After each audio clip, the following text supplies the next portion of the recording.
আমার অনেক সন্তানরা আছে, গলায় দড়ি নিয়ে ছুটাছুটি করে। আত্মহত্যা মহাপাপ, কেউ আত্মহত্যা করবি না। আর ওর কি করতে হবে মেয়েটা? তাই তো ঝগড়া শান্তি করতো, আর যখন তখন গলায় দড়ি নিয়ে লাগিয়ে দিত, মিছিমিছি করতো তো। আর সত্যি সত্যি দড়ি ওকে টেনে নিল, মারা গেছে এই 2 বছর 3 মাস। কিন্তু ওই বউকে নিয়ে যাবে, সে ঘুরছে। তাই মেয়েটাও দড়ির জন্য ছোটাছুটি করছে, শরীরে রক্ত নেই, ঘরের মধ্যে ঘুরছে তোর স্বামী, আত্মা শান্তি পায়নি।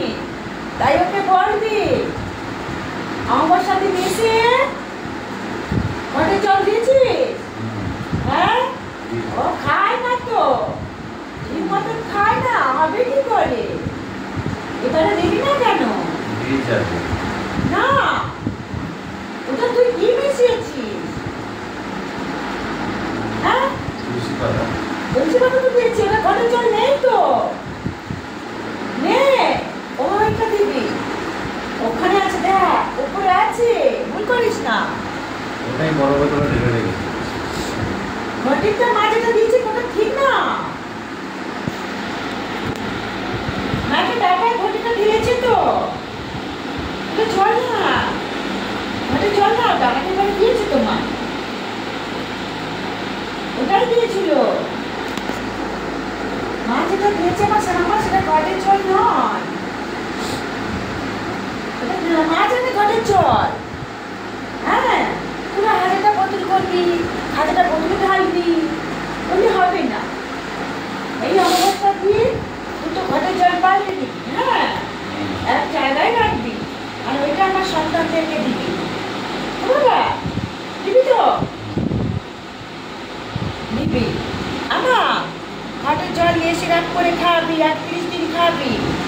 তুই গান গাইতে পারিস না, তো শ্বাসকষ্ট হয়, হাঁপি যাস তো, হাঁটা চলা করলে হাঁপি যাস। হ্যাঁ, আচ্ছা, ঘটের জল খাবি। তাই তো আমি এলাম, আজকে ভালোভাবে যাবি। এনে যখনই কোনো সমস্যা হবে ভালোভাবে পৌঁছে যাবি, কিন্তু গাড়িতে খাওয়া দাওয়া করবি একটু গাড়িতে, আর আমার নাম জপ করবি। ঠিক আছে, ভালোভাবে যাবি।